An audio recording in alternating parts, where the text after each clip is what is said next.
Each year, families and communities all over America are impacted by the overdose crisis.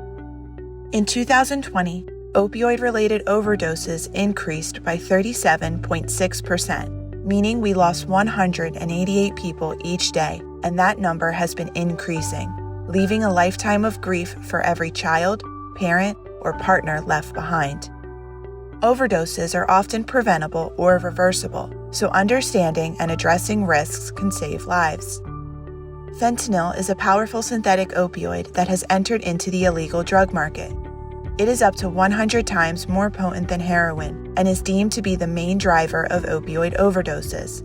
Due to its relatively low price and high availability, it has been found not only in heroin, but also in other substances including non-prescribed opioids, non-prescribed benzodiazepines, crack cocaine, methamphetamine, and synthetic cannabinoids. The presence of fentanyl and other drugs can happen intentionally or unintentionally. This places anyone who uses drugs at risk of exposure, overdose, and even death. A helpful rule to consider: if a clinician or pharmacist is not directly providing a prescription medication, the risk of illicitly manufactured fentanyl is very high. Moreover, the risk is not distributed evenly. Overdose deaths are rising at a faster pace for non-Hispanic Black and Hispanic people than among non-Hispanic white for synthetic opioids other than methadone. Understanding the risks involved with illicitly manufactured fentanyl and ensuring everyone who uses illegal drugs is aware of the dangers can help prevent overdoses. It is important that substance use and overdose risk be discussed in a non-judgmental way that allows openness and focuses on safety. Opportunities to engage can occur during discussions about recreational substance use, during discussions about how to manage pain, or during emergency visits. The conversation can be approached in a way that is informative and even hypothetical. There are a lot of overdoses in our area due to fentanyl exposure. If you know anyone who uses substances recreationally, letting them know that they are at risk could help save their life.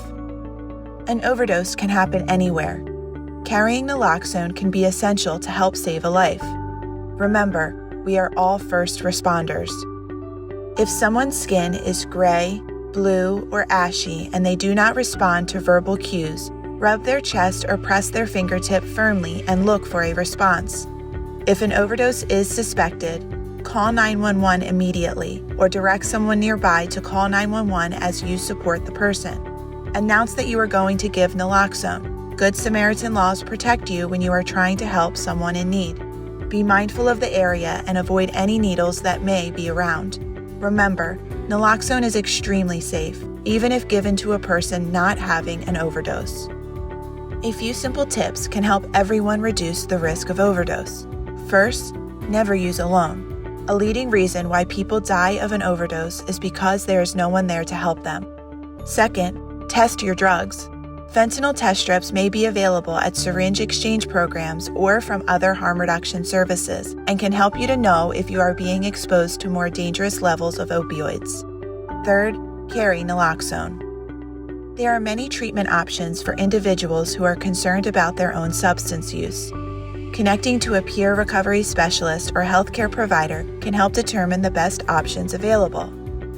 Medications to treat opioid use disorder save lives. Being in treatment with buprenorphine, also known as Suboxone, and methadone has been shown to reduce overdose deaths by up to 59% as compared to abstinence-based models. By increasing awareness of the dangers of illicitly manufactured fentanyl and being informed on how to respond to an overdose and how to discuss treatment options, we can work to decrease overdose deaths.